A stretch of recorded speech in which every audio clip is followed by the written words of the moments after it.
L'amour, c'est lui qui vous donne le désir et la force de construire. Aimez et surtout, soyez aimé. En tout cas, par ici, ne doutez jamais de notre amour pour vous, car c'est toujours un plaisir pour nous de vous retrouver tous les jours à partir de 12 heures. Et j'espère que vous allez tous bien. J'espère que votre week-end a été merveilleux. Nouvelle semaine, nouveau lundi. Nous parlons ce midi de technologie, d'agriculture. Nous partageons nos idées sur la thématique au cœur de notre débat du jour. Et déjà, je vous souffle que toutes les thématiques de ce midi tournent autour de l'amour. On installe donc un coaching numérique.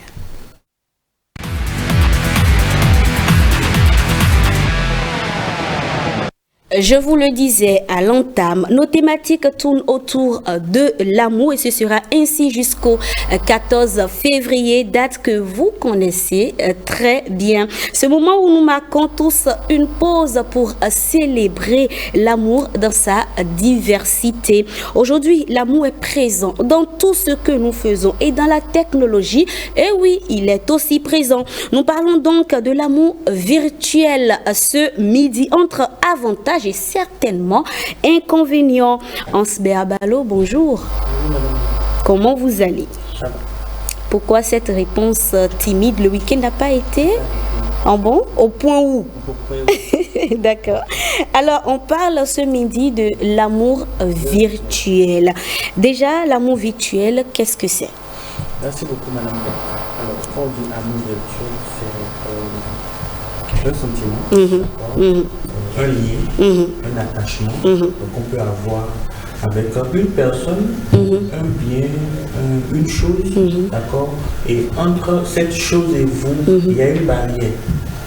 D'accord? Et la barrière, c'est le numérique. Avec le numérique, les réseaux sociaux, la télévision, etc., etc. D'accord. Par exemple, nos téléspectateurs ont un amour pour l'émission. Rendez-vous de midi, c'est de l'amour virtuel. Voilà. D'accord, d'accord.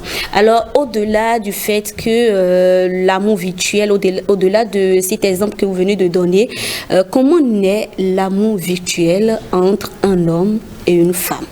Merci. Là, vous avez recadré la chose. Alors, comment naît un amour virtuel entre un homme et une femme? Déjà, ça commence par... D'abord, ils sont liés par un canal. Ça peut être WhatsApp, ça peut être Snap par exemple, ça peut être Instagram. Où chaque jour, ces deux personnes s'échangent par exemple des messages, des audios, des appels. Et là, naît au fait ce qu'on appelle un attachement. Et là, la femme ressent tout de suite de l'attention. Et c'est un point commun à toutes les femmes. Lorsque tu es attentionné vis-à-vis d'une femme, même si au départ, il n'y avait pas de l'amour, c'est qu'il y a un petit sentiment quand même qui se crée. D'accord? Et de fil en aiguille, c'est que ça augmente. Ah, j'ai quelqu'un, un ami qui est très attentionné, qui est là, qui m'écoute via les réseaux sociaux, par exemple. Et là, progressivement, naît un sentiment qu'on peut traduire, par exemple, comme étant un sentiment amoureux entre l'homme et la femme, qui se base sur l'attachement, les émotions, les pensées, les écrits, etc. Par l'intermédiaire d'un réseau social ou bien d'une interface virtuelle. Donc, voilà. Alors justement, comment vivre une relation virtuelle? Alors, c'est très simple. Je donne même le cas d'une technologie basée sur l'intelligence artificielle où la femme même définit son homme de rêve. C'est-à-dire qu'elle définit un avatar. Mon homme doit être de grande taille. Elle se crée. Voilà, elle se crée quand même. D'accord. Et aujourd'hui, avec l'intelligence artificielle, ce qu'on crée aujourd'hui, les machines ont de sentiments. Les machines ont de pensées. La machine va même lui poser des questions qu'elle veut écouter, qu'elle veut entendre. La machine va lui dire des mots qu'elle veut entendre. Mais entre la machine peut faire tout ça, mais entre la théorie, ce que la machine peut faire et la pratique même, Quelle est la faisabilité? Non, entre la théorie et la pratique, aujourd'hui, avec les systèmes embarqués, l'intelligence artificielle, c'est un peu comme si c'est un homme qui est en train de, voilà, de vivre une relation amoureuse avec la femme. Tout à fait. Okay. Jusque, il y a une barrière, c'est-à-dire que l'homme ne voit pas, la femme ne voit pas l'homme physiquement. La femme ne touche pas. Il n'y a pas de toucher. Il n'y a pas de toucher, exactement. Mais la femme vit bien, comme si elle est dans une relation très, très bien, très magnifique. Et puis, elle se plaît même, d'accord. Elle ne veut même plus entendre parler d'un homme physique dans une relation, puisque à 3 h du matin, quand elle écrit, il réagit promptement. Et on sait que nous, les femmes, on adore l'attention, tout simplement. Voilà. Donc, si on peut avoir un avatar qui réagit promptement à nos messages. Ça existe d'accord. Il y a une Chinoise qui expérimente ça jusqu'à présent, et puis moi, elle ne veut rien entendre. Elle ne veut même pas entendre parler d'un homme physique. Ok, mais sur le plan, alors, on va dire quoi, intime, sexuel, comment est-ce que ça se fait? Est-ce que c'est possible toujours d'avoir un avatar pour jouer ce rôle? Non, aujourd'hui, avec la machine, on peut programmer cela. Hein. Okay. On peut programmer cela tout à fait. Et puis, ça va jouer le rôle qu'un homme joue dans la vie d'une femme. Tout à fait. Avec l'IA, aujourd'hui, tout est possible et tout est faisable. D'accord. Alors là, c'est le cas où on parle d'une intelligence artificielle, un robot, tout ce que vous voulez. Mais quand il s'agit, je reviens au cas physique, aux humains, comment prolonger l'amour virtuel dans le réel? Quand ça a démarré sur les réseaux sociaux, voilà. Tout à fait. Comment rendre le virtuel physique plus réel? Merci beaucoup. Alors, tout part du virtuel, comme vous avez dit, les attentions, tout ça. Mais à un moment donné, il va falloir planifier un rendez-vous. D'accord. D'accord, avec l'être aimé, d'accord, pour que vous puissiez vous voir pour une première fois, parce que 85% des cas, quand ça se passe virtuellement, il y a toujours quand même un non-dit ou bien une vérité cachée à l'autre quand c'est virtuel.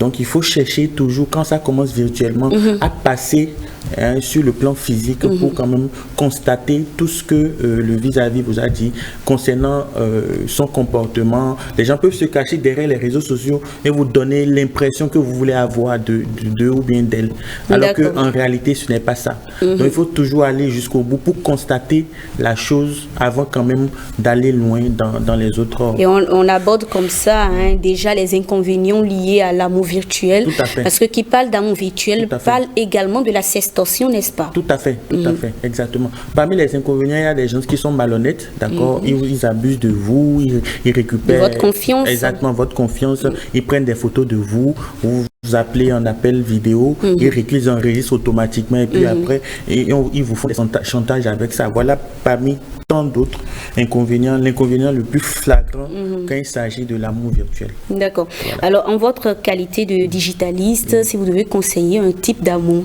vous allez conseiller lequel? L'amour virtuel ou l'amour physique? Bon, un mélange des deux. Ok. Parce qu'il faut aujourd'hui, avec les réseaux sociaux, la majorité des relations passent forcément par l'amour virtuel. D'accord? Je rencontre quelqu'un sur Facebook, vous commencez par écrire et tout, et puis à un moment donné, il y a un sentiment qui naît. Mais il faut toujours chercher à voir cette personne, son tempérament, comment il est réellement dans la vie active, le suivre et tout, pour quand même certifier ou consolider tout ce qu'il a dit sur lui. C'est très important pour un futur promettant. D'accord. En tout cas, comme quoi, toujours partie, les deux mondes là cohabitent de toutes les manières, le monde virtuel et le monde physique. On ne peut pas vivre sans le virtuel et vice-versa. En tout cas, c'est comme il a dit, soyez toujours, en tout cas, aux aguets. N'oubliez pas de toujours checker pour être sûr que celui ou celle avec qui vous êtes en train de discuter à l'autre bout est réellement qui il ou elle, en tout cas, dit qu'il est. Merci. Merci Ansbert Abalo. Je rappelle que vous êtes digitaliste et avec vous, on parlait de l'amour virtuel, avantages et inconvénients. En tout cas, chers internautes, je le dis et je le redis, faites très attention. Ansbert Abalo, on se retrouve le lundi prochain, n'est-ce pas? Merci et bel après-midi à vous. Alors, chers téléspectateurs, j'ai ce message qui vous est adressé.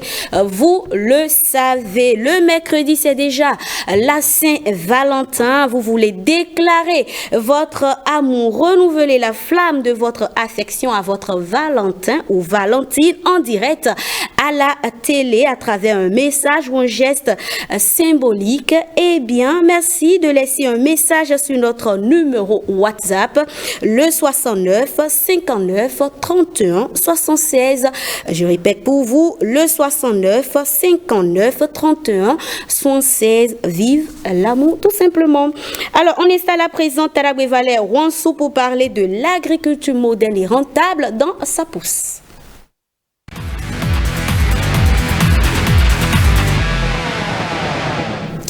Taragwe Valère Wansou a eu un empêchement de dernière minute. Néanmoins, il vous parle ce midi à travers cette vidéo de comment nourrir les fruitiers efficacement car du fruit de la passion. On regarde. Alors, qu'est-ce qu'il faut faire en tant qu'agriculteur moderne? Il faut stocker du fumier de vache décomposé de l'année dernière. Attention, je n'ai pas dit du fumier de vache de cette année. Ce n'est pas les fumiers de vache que les vaches viennent de fabriquer en cette année. On utilise maintenant les fumiers de vache de 2023. Les fumiers de vache qu'on a stockés depuis janvier 2023. Et nous sommes en février 2024. Donc ça, il y a plus d'un an. Et donc ça a pris le temps de se décomposer correctement. Et donc là, il n'y a plus quoi dedans? L'ammoniac. Et donc ici, quand je prends ce fumier de vache, si on ne vous dit pas que c'est du fumier de vache, vous allez croire que c'est du terreau, alors que c'est du fumier de vache décomposé. Et donc, chers amis, moi, j'ai fait préparer un seau pour mes collaborateurs. Regardez ici, c'est un seau de 10 kg. Voilà. Et donc, je charge de fumier de vache. Et donc, je vais commencer par faire le traitement de mes fruits de la passion. Alors, suivez-moi. Alors, quand je viens ici,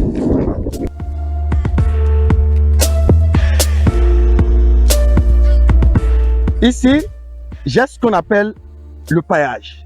J'ai fait le paillage pour stocker de l'eau parce qu'il n'y a pas encore de système d'irrigation qui irrigue cette plantation-là. Et donc, qu'est-ce que je fais? Je vais enlever toutes les pailles qui me servent, qui protègent mon arbre en fait. Parce que pour ceux qui ne connaissent pas, le fruit de la passion, c'est une plante pérenne. C'est une liane qui a besoin de pousser sur un tuteur, mais c'est une plante pérenne. Voilà. Alors, je vais mettre 10 kg de fumier de vache décomposé au collet de chaque fruit de la passion. Tout autour.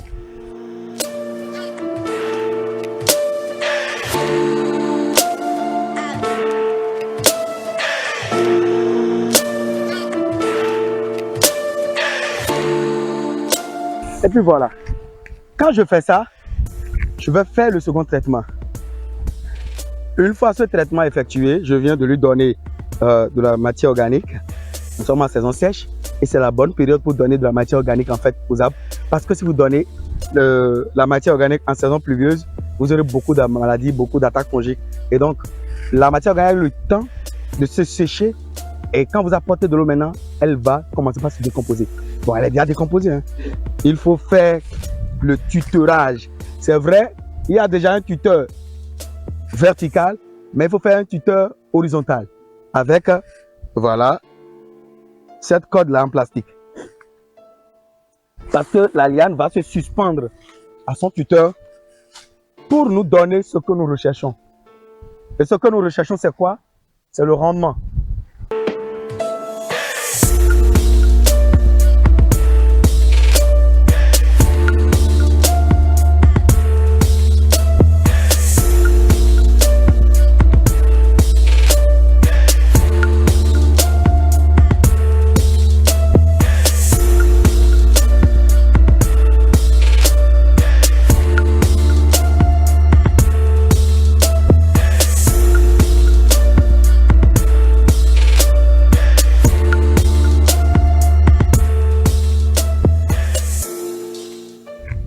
Quand je fais ça, je suis sûr que quand j'apporte de l'eau, ma plante va exploser le maximum de son potentiel génétique.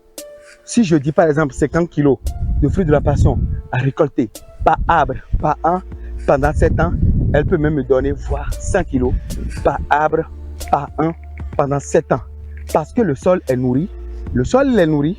Les micro-organismes qui vivent du paillage, qui sont à l'aise grâce au paillage, vont rendre ce nutriment-là disponible à la plante. Et ça va faire une symbiose incroyable. Et je peux vendre mon produit n'importe où dans le monde parce que je suis en train de faire de l'agriculture écologique. responsable, l'agriculture biologique. Alors, c'est la même opération que je vais appliquer partout. C'est cette même opération que tous mes gars, ils sont en train d'appliquer. Et ici, lui, il va attacher. Pourquoi? Il attache parce que c'est un liane, il faut lui donner une direction. Et aujourd'hui, on est là que pour ça. Chacun prend sa ligne et il traite. Quand tu prends, par exemple, la ligne des avocatiers comme ça, tu prends ta ligne et tu fais le même traitement. Tu ne te poses plus de questions, tu agis seulement. Et le résultat, comme on dit, la terre ne ment pas, elle ne mentira jamais. Si tu apportes à manger à tes plantes, elles vont te redonner de l'amour, elles vont te donner de bons rendements. Si tu ne leur apportes pas de l'argent, de ton temps et de l'expertise, tes plantes n'auront rien.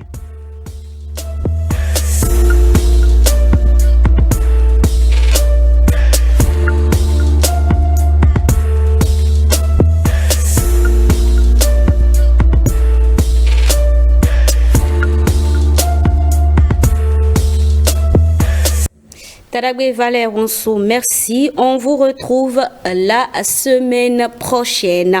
Chers amis, vous le savez, le mercredi, c'est déjà la Saint-Valentin. Vous voulez déclarer votre amour, renouveler la flamme de votre affection à votre Valentin ou Valentine en direct à la télé à travers un message ou un geste symbolique. Eh bien, merci de laisser un message sur notre numéro WhatsApp, le 69 59 31 76, le 69 59 31 76. Ce serait un plaisir pour nous d'être votre messager.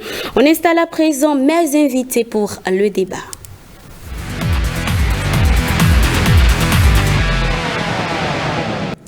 Au début d'une relation amoureuse, chaque couple traverse généralement une phase que l'on surnomme la lune de miel. C'est la période durant laquelle vous et votre conjoint vivez une relation fusionnelle. Comme si vous ne pouviez pas vous passer du corps de l'autre ni de sa présence. Ah, si seulement cette phase pouvait durer assez longtemps. C'est parfois le cas, bien sûr. Mais souvent, au bout de plusieurs mois, pour les uns, voire plusieurs années, pour les autres, le désir finit par osciller. Que faire? Comment continuer par entretenir le désir au sein du couple? C'est de ça que nous parlons ce midi avec Simplice Dossou. Simplice, bonjour. Bonjour Madame Rebecca. Comment vous allez? Je vais très bien. Et fait noir pour vous en face de Simplice, bonjour. Bonjour. J'espère que vous allez très bien. Je pète la forme. Ça se voit. Alors, le désir, c'est quoi pour vous les hommes, Simplice? Le désir. Merci beaucoup Madame Rebecca. Surtout en cette période très sensible où l'amour se vit. Oui. Et bientôt on va constater... Se vit et se consomme. Se consomme. Surtout le 14 février. D'accord. Donc, quand on parle de désir, le désir pour nous, les hommes, de façon petit h, je vais dire, et c'est l'ensemble de ces gestes qui contribuent et qui enrichissent la relation qui existe entre un homme et une femme. Vous voyez, et quand on dit désir, c'est tout cet aspect et tout ce compartiment et qui conduit réellement à des gestes d'affection, à des gestes qui montrent à son partenaire que oui, je suis là pour toi, à des attentions, à des petits messages, à des massages et massages bien sûr, et aussi à tout moyen d'ailleurs pour contribuer à témoigner l'amour qu'on a envers son prochain ou bien sa prochaine. Fais-moi pour vous. Le désir pour les femmes, ça représente quoi? Je remercie monsieur le littéraire, je l'appelle souvent comme ça, parce que j'ai du plaisir à l'écouter. D'accord. Le désir pour les femmes, je pense que c'est presque la même chose. Hein. Mais moi, je vais juste dire c'est une envie. Une envie terrible que les femmes n'expriment pas tout le temps. C'est ancré en nous. Et avec les regards, avec le sourire, avec les petits gestes, l'homme qui est en face de nous, l'homme qui est en nous, l'homme qui vit en nous, devait normalement comprendre. L'homme qui vit en nous. En vous. Oui. Vous. Nous les femmes. D'accord. Me dit ton homme. Ok. C'est ça je dis. D'accord. Donc celui-là, cet homme doit pouvoir comprendre aisément que ma femme me désire. Je n'ai pas d'autres explications. D'accord. Alors, pourquoi le désir est si facile à susciter dans les débuts, au début des relations, mais compliqué après? Pourquoi au début, c'est si facile? Au début, c'est tout nouveau. C'est tout nouveau. Et quand on ne se voit pas, on n'est pas bien. Quand on prend une seule minute juste pour entendre la voix de sa dulcinée ou de son amoureux. C'est tellement de la magie. On ne sait pas comment expliquer la chose, mais si au bout de 2 ans, 3 ans, les amitiés finissent, on rentre réellement dans les choses concrètes, c'est-à-dire quand on se met en couple, 2 ans après, nous constatons que ça commence pas à s'estomper. Le désir diminue peu à peu. L'homme, ton homme, quand dès le début, quand il te voit, rien que s'il te voit dans ton dessous, je ne vais pas aller en bas. Dans une lingerie. Voilà, je parle du haut seulement. Il suffit qu'il te voit et au niveau des seins, et puis il est déjà emporté. Mais au bout de 2 ans, 3 ans... Vous n'avez plus les seins, vous avez toujours les seins dans la lingerie. Pourquoi ce n'est pas toujours le cas au bout de 3 ans? Voilà, au bout de 3 ans, 4 ans, mais on porte les mêmes lingeries. On va même jusqu'à acheter les plus sexy, mais ça ne dit plus rien au monsieur. L'homme aussi, parfois l'homme fait des efforts et ça ne dit plus rien à la femme. Et le désir commence par mourir à petit feu. Si on ne s'y met pas, si on ne raccorde pas nos violons pour réellement redevenir un vrai couple, un réel, qui comprend qu'en couple, on doit tout partager. Si chacun rentre dans une phase où il faut rester dans son coin parce que j'ai des problèmes, l'autre aussi, non, ça devient du n'importe quoi. On n'a même plus envie de se dire bonjour. On n'a pas envie de se donner de petits bisous parce que et ça compte aussi beaucoup dans le désir. Le fait de dire, de saluer son homme ou sa femme quand il vient du boulot, on lui donne de petits bisous, ça ravive toujours les flammes là. D'accord. Mais le fait de dire, quoi bon? Et l'autre dit, tu es là, dit, c'est fini. Ça commence comme ça. Il faut toujours refuser ça dans le couple. Mais tout cela se passe avant ou après la naissance des enfants? Parfois, c'est après la naissance des enfants. Si la femme accouche vite, c'est après la naissance des enfants. Mais il y a des couples qui ne font pas des enfants. Même étant ensemble pendant 5 ans, ils sont dedans et sans enfants. Et c'est pareil aussi. Parce qu'on lit ça parfois, à l'arrivée des enfants, les hommes prétendent que nous donnons tout l'amour qui nous reste là à nos enfants et on les ignore, ils sont relégués au second plan. Non, c'est pas ça. Le problème est plus profond. D'accord. On va relever la profondeur du problème tout à l'heure. Alors, Simplice Dossou, Madame Apouvo le disait tout à l'heure, le désir meurt quand on rentre véritablement dans la vie de couple. Dans ce cas, est-ce à dire que c'est le fait de se mettre ensemble pour une longue durée qui pose problème? Vous voyez, lorsque nous constatons dans certains foyers, dans certains couples, au sein de certains couples, je vais dire, où d'un jour à un autre, le désir commence par disparaître, là il faut se poser beaucoup de questions. Parce que lorsque vous restez ensemble, vous êtes donné l'engagement de vivre ensemble, vous devez tout faire pour être prudent. Vous devez tout faire pour ne jamais céder la place à l'ennemi. C'est-à-dire quoi? L'ennemi, c'est L'ennemi, c'est quoi? Celui qui viendra pour arracher vos désirs. Toute espèce qui viendra pour dénicher vos désirs, faites l'effort de le rejeter. Parce que vous êtes connus à 2. Ce n'est pas à cause des enfants, ce n'est pas les enfants qui viendront, qui vont disparaître le désir qui devrait exister en vous. La belle preuve, lorsque vous êtes donné l'engagement de vous marier et vous êtes ensemble et 10 ans après, vous avez connu des enfants et lorsque vous serez dans la vieillesse, ces enfants vont vous laisser aussi un jour et vous serez encore à 2. Vous avez commencé à 2, vous allez finir à 2.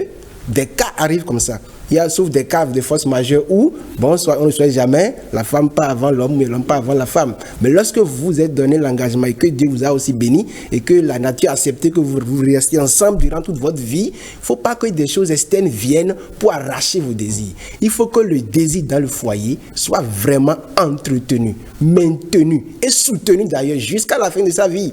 Parce que lorsque vous laissez cette fourchette où quelqu'un vient arracher vos désirs, ça va donner vraiment une porte à des crises dans le foyer. Vous voyez? Donc lorsque dans le foyer, cette situation arrive et que l'homme ne se dit pas en lui comment faire pour réorienter encore le débat, pour que le désir soit toujours au rendez-vous. Lorsque je quitte la maison avec le désir de mon épouse. Je rentre encore avec cette chaleur de la revoir. Je quitte la maison avec mon foyer, avec mon mari. Je sais que je quitte avec ce désir. Je rentre encore avec ce désir de le retrouver. Et quand c'est comme ça, c'est entretenu, c'est maintenu, c'est soutenu. Vous allez vivre longtemps. Et on est très heureux de vivre toutefois l'amour qu'on s'est donné soi-même. Et pour conclure, je vais dire rapidement, le désir, je peux considérer que c'est comme le liquide rouge vif même de l'amour. C'est la chaîne motrice de l'amour. Et lorsque vous le reléguez au second rang, vous exposez le foyer, votre couple, à des risques despotiques. Madame Rebecca. C'est très important. Monsieur Dosso. On aura compris. Okay. Alors, le désir, Madame Apovo, fait toujours allusion au sexe? Pas du tout. Le désir dans le couple, c'est en tout. Parfois, on n'a même plus envie de manger ensemble. Manger ensemble, pour moi, manger en couple, se dire de petits trucs, se faire de petits câlins,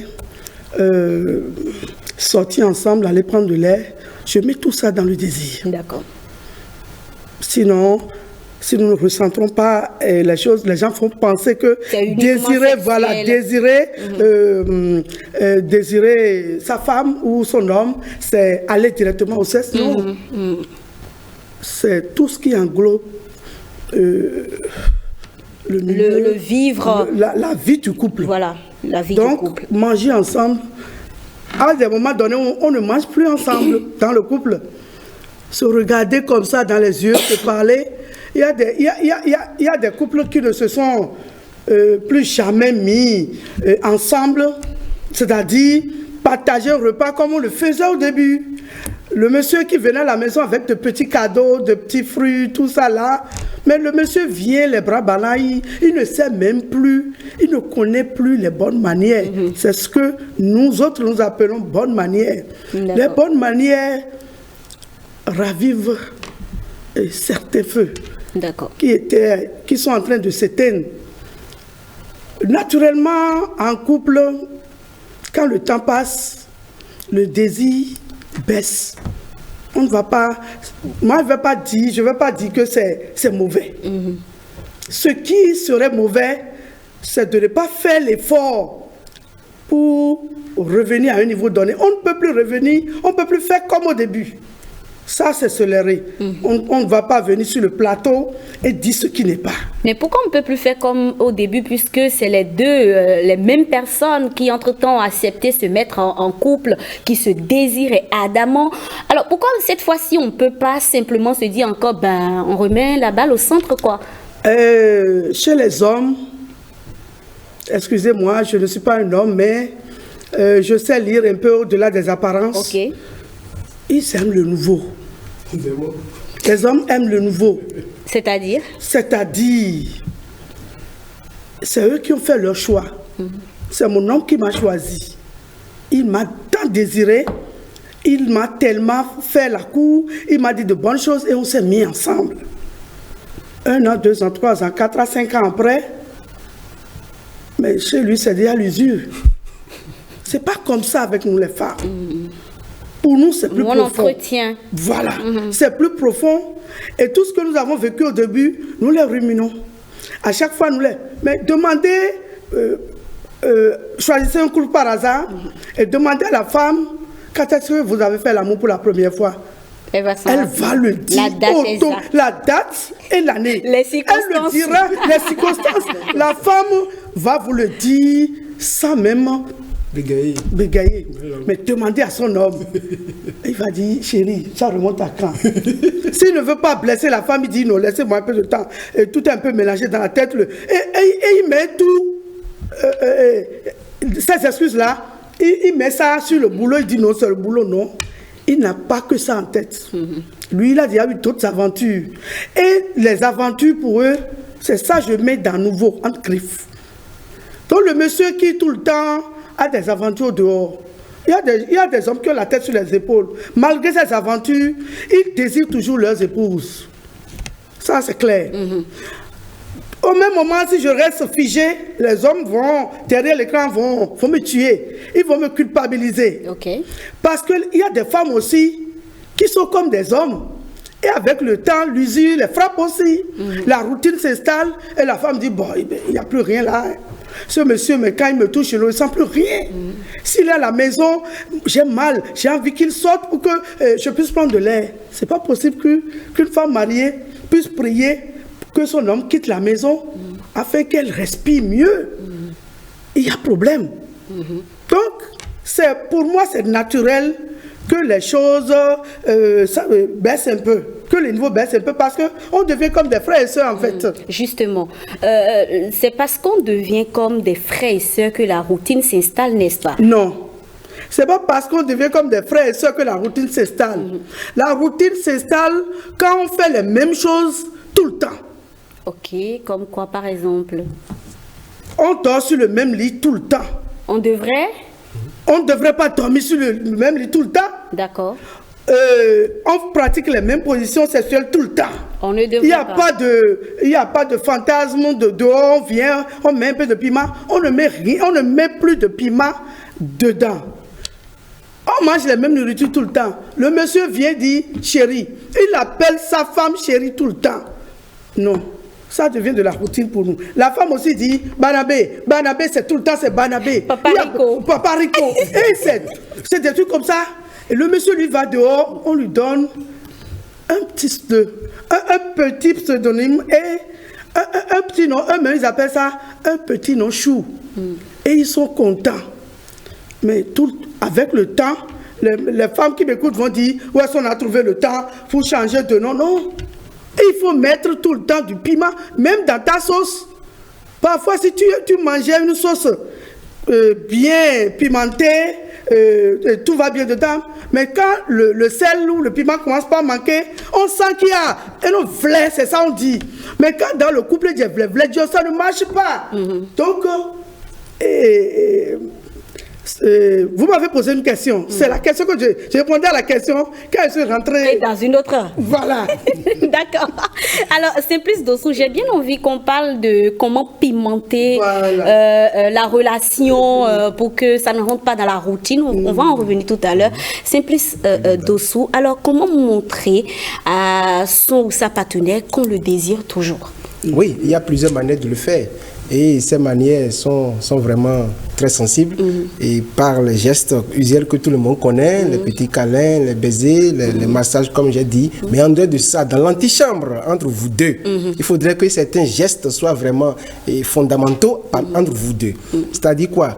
La madame vient de parler, lorsque vous êtes tellement habitué à les mêmes pratiques, mêmes positions, il faudrait que chacun se dise comment faire pour innover, comment faire pour rendre mon épouse très heureuse, comment faire pour que mon époux soit très heureux. Et quand il sort de la maison, qu'il soit pressé de rentrer me voir à la maison. Mais ça veut dire que tous les soirs ou tous les matins, je dois réfléchir à comment faire pour que mon époux soit très heureux. On ne serait pas là seulement pour cette éternité de travail, non. Il y a d'autres choses qui sont vraiment plus importantes que ça aussi. Mais lorsque vous faites bien votre planification, vous voyez tous les jours, et quand tu quittes le service, ou bien quand elle quitte le service, la meilleure manière de la recevoir, ça doit exister. La meilleure manière de la saluer, ça doit exister. La meilleure manière de lui dire, bon, vraiment, mon épouse, ma chérie, vraiment, il y a aussi certains noms que certains disent, certains noms des animaux, la colombe, tout ça, la condonne. Mais moi, j'analyse, je dis souvent, lorsque tu appelles ton épouse colombe, lorsque tu appelles ton époux biche, tout ça là, c'est des noms des animaux. Il y a serpent dedans? Bien sûr, Ça dépend dedans. Tous ces noms qu'on donne, ces appellations qu'on donne à son épouse, à son époux, il y a aussi des choses en qui sous roche. Okay. Donc, je ne vais pas aller dans ce détail. Lorsque vous êtes ensemble dans votre antichambre, ayez des stratégies pour consolider. Parce que ne vous laissez jamais emporter par d'autres vents qui vont disparaître votre désir. Je le répète, vous allez commencer à 2, vous allez finir aussi à 2. Donc, n'oubliez jamais ça. Comment faire pour l'entretenir tous les jours? Pas des gestes. Il faut innover, il faut créer, il faut vivre, il faut revivre. Il faut vraiment tout faire pour qu'on sente, oui, de jour en jour, il y a une amélioration. Et quand c'est comme ça, on est très heureux, très heureux de vivre ensemble. Même à la vieillesse, on voit des couples à 80 ans, 90 ans et qui vivent comme si ils étaient des jeunes encore, parce qu'ils sont tellement moulés à entretenir leurs désirs. D'accord. Madame Apovo, je sais que vous voulez rebondir par rapport à ce que Monsieur Dossou disait, mais je vais vous poser une question. Donc, en voulant répondre, vous allez continuer. Alors, parlons toujours de comment montrer à son partenaire ou à sa partenaire qu'on le désire toujours. Que pensez-vous du fait de rendre la relation libre? Je vais rebondir par rapport à ce que... Oui, avant de répondre à ma question. Je l'écoutais attentivement. J'ai voulu entendre des choses. Et vous n'avez pas entendu? Il a dit, mais... bon, sobrement, voilà. Vous avez demandé comment maintenir... Oui. C'est ça, non? Oui. Comment entretenir, montrer à son partenaire qu'on le désire toujours. Voilà. Et il a dit pas des gestes. J'ai voulu qu'il nomme... Les gestes, là. Voilà.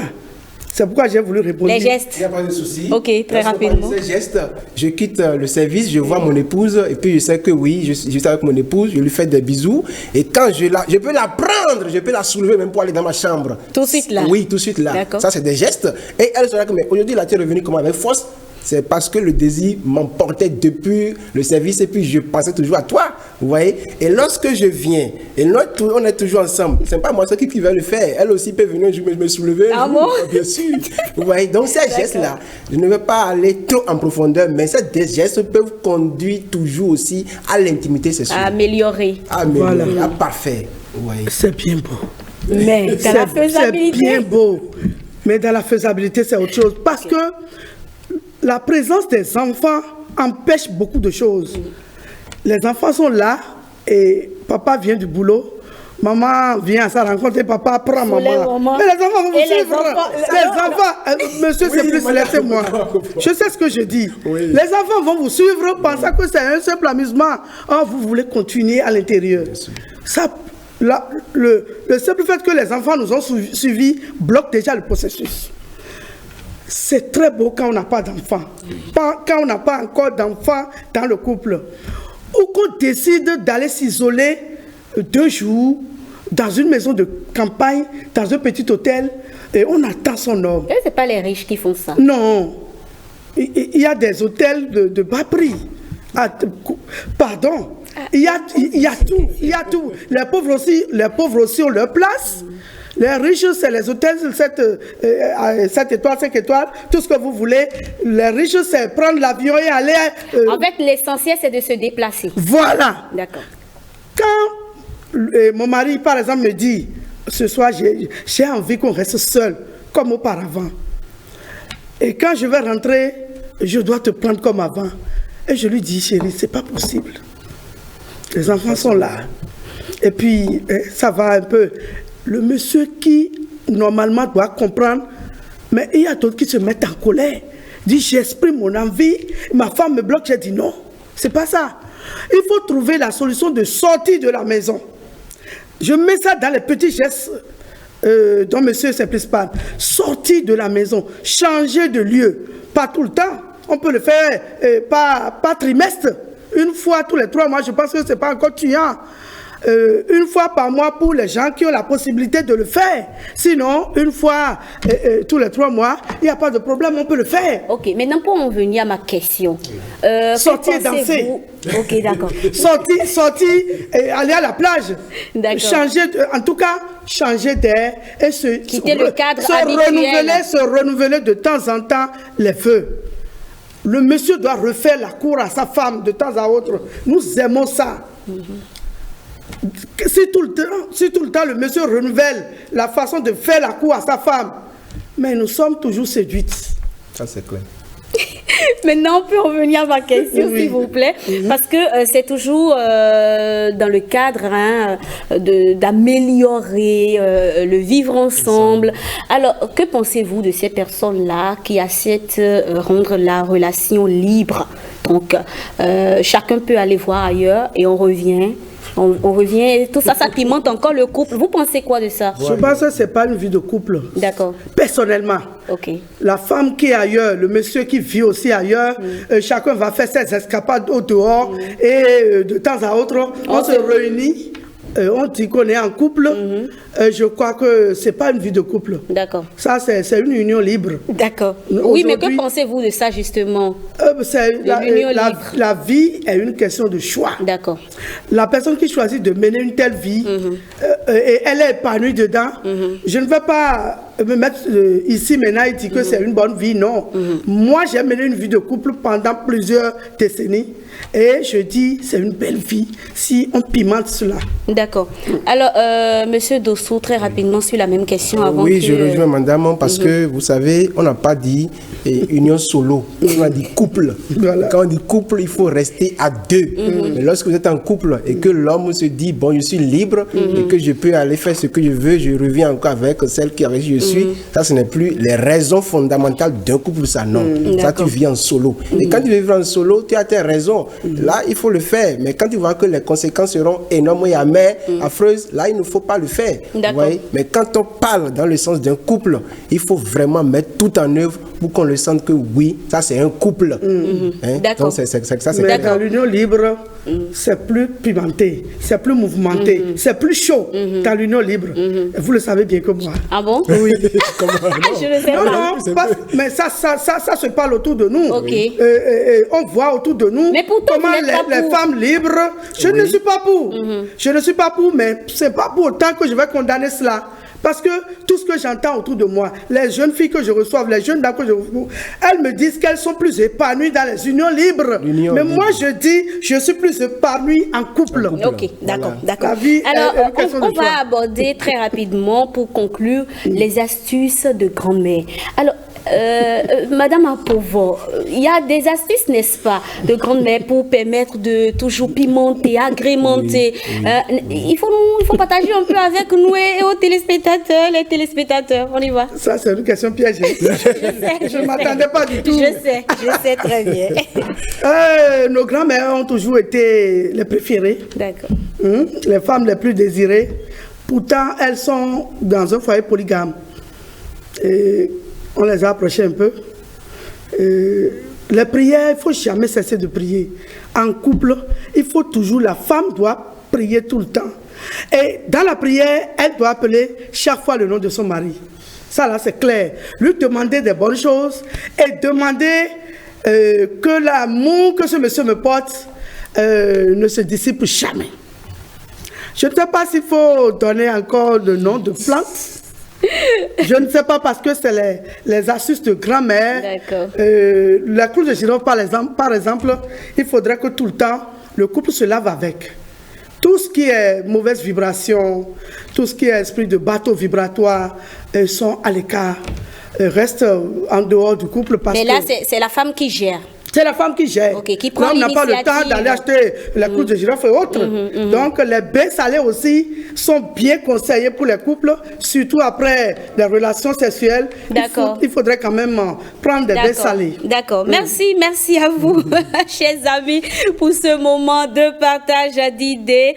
On parlait de comment entretenir le désir au sein du couple. En conclusion, je dirais, n'oubliez jamais l'objectif de départ, et ce, quels que soient les événements. C'est vrai que l'amour et le désir doivent être célébrés chaque jour, mais le 14 février vous offre aussi une occasion spéciale pour matérialiser encore plus ce désir.